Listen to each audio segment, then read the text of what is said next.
सच की आवाज, कानून की नजर। आप देख रहे हैं पुलिस टुडे न्यूज। नमस्कार, स्वागत है आपका पुलिस टुडे न्यूज में। मैं हूं आपके साथ शालिनी। आइए बढ़ते हैं आज की बड़ी खबर की ओर। मैनपुरी में डिंपल यादव का बीजेपी पर तीखा हमला। रिपोर्ट अमित कौशिक।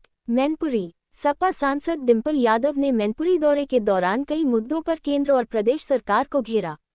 उन्होंने गाजीपुर एनकाउंटर पर सवाल उठाते हुए कहा कि जब आरोपी को पुलिस गिरफ्तार कर सकती थी तो एनकाउंटर की आवश्यकता क्यों पड़ी। ये कानून व्यवस्था पर प्रश्न चिन्ह खड़ा करता है। डिंपल यादव ने कहा कि भाजपा नहीं चाहती कि प्रशासन कानून के अनुसार कार्य करे। उन्होंने युवाओं के आंदोलनों और प्रदर्शनों का समर्थन करते हुए कहा कि समाजवादी पार्टी लगातार जनता के मुद्दे उठाती रही है और लोगों का विश्वास पार्टी के साथ है।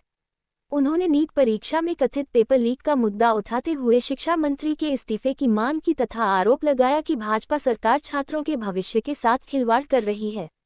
उन्होंने देश की अर्थव्यवस्था को भी नाजुक स्थिति में बताते हुए सरकार की नीतियों पर सवाल खड़े किए। शंकराचार्य के दौरे पर पूछे गए सवाल के जवाब में उन्होंने कहा कि यह कोई राजनीतिक यात्रा नहीं है। अभिमुक्तेश्वरानंद सरस्वती द्वारा अखिलेश यादव की प्रशंसा उनके व्यक्तिगत विचार है और जो लोग उनके अभियान का समर्थन कर रहे हैं वह उनकी आस्था का विषय है। उन्होंने कहा कि भाजपा नेताओं की भाषा से ही पता चलता है कि कौन सच्चा सनातनी है और कौन राजनीति कर रहा है। आवाज देखने को मिला, 5 पुलिसकर्मी उसी में घायल हुए। क्या कहेंगे इस तरह के, जहां एक तरह कानून व्यवस्था की बात हो रही है और एनकाउंटर के बाद इस तरह का मामला, एक पुलिस अफसर भी घायल है। ये बहुत ही जो घटना हुई है एनकाउंटर की, तो आखिर जब पुलिस पकड़ सकती थी मुजरिम को तो एनकाउंटर क्यों करा गया? तो पहला सवाल तो ये अपने आप में पूरी कानून व्यवस्था में प्रश्न चिन्ह उठाने का काम है। भारतीय जनता पार्टी वाले नहीं चाहते हैं कि जो शासन और जो प्रशासन है, जो नियम है, जो कानून है उससे चले। तो क्यों नियम और कानून बनाए गए हैं और आप कितने लोगों का एनकाउंटर कर रहे हैं? नेचुरल सी बात है, लोगों में गुस्सा तो आएगा ही। जब गलत होगा तो लोगों में गुस्सा तो जागृत होगा ही।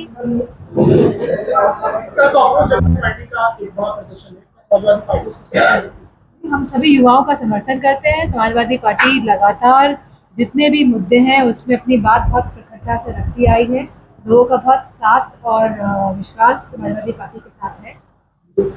आज योगी आदित्यनाथ जी का जन्मदिन है, बहुत अच्छे तरीके से मनाया जा रहा है। महाराज जी ने कहा कि जन्मदिन होता क्या है, किस तरीके देखिए जन्मदिन मनाया जा रहा है प्रदेश के मुखिया का। जी एक महाराज जी ने स्वामी अभिमुक्त ने कहा है कि जन्मदिन शंकराचार्य ने क्या होता है। वो तो शंकराचार्य जी ने आदित्यनाथ जी से पूछे तो वो जवाब दें इस बात को। तो प्रधानमंत्री नरेंद्र मोदी का जो है सबसे बड़ा कार्यकाल जो कार्यकाल है वो तो सब जनता, सब लोगों के, पूरे देश के सामने है। आज के हमारा बताइए, छात्रों की क्या हालत है, क्या स्थिति है? नीट के छात्रों की, सीबीएसई के छात्रों की, जिस तरह की ये प्रणाली लेकर आए हैं मार्क्स को लेकर, जो आज बच्चे जो सुसाइड कर रहे हैं, जो ये मिनिस्टर हैं इनके विभाग के, एजुकेशन मिनिस्टर, ये इस्तीफा नहीं देने को तैयार है और जो अधिकारी इनको सस्पेंड नहीं किया गया, इनके खाली विभाग बदल दिए गए। तो ये किस तरह की कार्यवाही है? ये दिखाता है कि ये सरकार दूसरों की भावनाओं को नहीं समझती है। जो तकलीफ जो हमारे स्टूडेंट्स को, जो हमारे छात्रों को, छात्राओं को हो रही है उसको नहीं समझती है। जो तकलीफ उनके माँ बाप को हो रही है उनको नहीं समझ रही है और पट्टी बांध के बैठी हुई है। और अब तो सुनने में ये आया है कि अब भारत का गोल्ड भी, यानी कि सोना भी बेच दिया है। यहाँ जनता को कह रहे हैं कि सोना मत खरीदो, वहाँ देश का जो सोना है वो पूरा उन्होंने बेच दिया।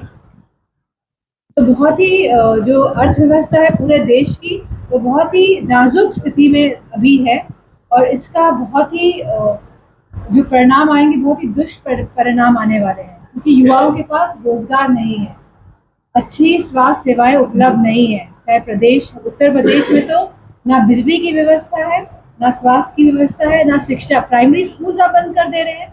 आप नहीं चाहते कि हमारी बेटियां पढ़े। आप 3-3, 4-4 किलोमीटर दूर स्कूल आप कहते हैं कि बच्चे जाएं, कैसे चले जाएंगे? कैसे माँ बाप अपनी बेटियों को इतना दूर 3-3, 4 किलोमीटर स्कूल में भेज देंगी? आपने क्या व्यवस्था करी है बच्चों को स्कूल में पहुँचाने की? तो मैं समझती हूँ सरकार नहीं चाहती है कि बच्चे पढ़ें, सबसे पहली बात। क्योंकि जो बच्चे पढ़े रहे हैं, जो नीट के अपेयर हो रहे हैं, जो सीबीएसई के बच्चे हैं, आज उनकी हालत क्या है पूरा देश देख रहा है और ये सरकार कोई भी बात मानने को तैयार नहीं है। मैडम, गौ माता की सुरक्षा को लेकर उत्तर प्रदेश की सारी विधानसभाओं में शंकराचार्य जी का दौरा हो रहा है। ऐसे में आज वो मैनपुरी भी आए थे। मैनपुरी में उन्होंने सरकार के ऊपर हमला किया है। वहीं अखिलेश यादव राष्ट्रीय अध्यक्ष समाजवादी पार्टी, उन्होंने काफी तारीफ की। क्या लगता है कि इनका दौरा, क्योंकि विपक्ष लगातार सवाल उठा रहा है कि वो राजनीतिक दौरा है? नहीं, ये राजनीतिक दौरा नहीं है। और जो लोग समर्थन कर रहे हैं उनके इस अभियान में, जो लोग साथ दे रहे हैं उनके साथ खड़े हुए हैं। राजनीतिक दौरा कहाँ है? वो लगातार बोल रहे हैं सरकार बदलने का समय आ गया, वोटरों से लगातार संवाद कर रहे हैं। वो वोटरों से जहां बात आती है, संवाद करना तो संवाद तो घर घर में संवाद होता है, नहीं होता है घरों में संवाद, परिवारों के बीच में संवाद नहीं होता है। अच्छा मैडम, जिस शंकराचार्य जी ने आज अपने प्रवचन के दौरान ये एक चक्र से बताया, उंगली दिखा करके कि हर नागरिक को ये चाहिए कि वो पहले चोट करे, फिर वोट करे, फिर एक वोट करे। ऐसा अभियान लेकर के वो चले हैं कि गौ माता का संरक्षण हो और गौ माता का संरक्षण न करने वालों की बदली। जो चक्र जो भगवान ने जो उठाया था, तो इसीलिए उठाया था कि जितने भी हमारे पाप हैं, जितने भी हमारे गलत विचार हैं, उनको काटने का कार्य किया था। तो मैं समझती हूँ उनका इसी बात से उनका तात्पर्य यही रहा होगा कि जितने भी गलत काम हो रहे हैं, उन गलत कामों को खत्म करना हम लोगों के हाथ में है। और हम वोट दे के इन सब गलत कामों को, जहाँ भ्रष्टाचार हो, चाहे हमारी महिलाओं के साथ उत्पीड़न हो, चाहे पूरी बिजली की स्वास्थ्य व्यवस्थाएं हो, सभी तरह से अगर मुक्ति चाहिए तो वोट डालने का ही काम है जो भारतीय जनता पार्टी को हटा सकते हैं। शंकराचार्य जी ने जो मांग करी है सरकार से गौ रक्षा को लेकर, और सरकार उस मांग को मान नहीं रही है, जिसके कारण उनको ये यात्रा निकालनी पड़ रही है। सरकार कौन सी मांग मान रही है बताइए? कोई बात मान रही है सरकार?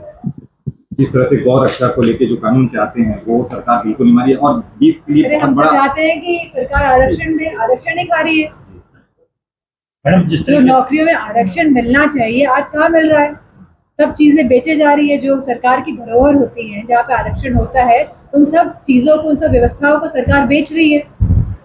मैडम, जिस तरीके से मुख्यमंत्री योगी आदित्यनाथ एक अपने आप को साधु कहते हैं, तो वहीं दूसरी तरफ साधुओं के अत्याचार कर रहे हैं, दुर्व्यवहार कर रहे हैं, कैसे देखते हैं इसको? जैसा कि शंकराचार्य की बात बहुत कर ही रहे हैं, दुखद है क्योंकि शंकराचार्य जी की इतनी पद में इतने ऊंचे हैं, और जो लोग कहते हैं कि सनातन धर्म का साथ दे रहे हैं, वो अगर ये हरकत करेंगे तो क्या कहा जाएगा?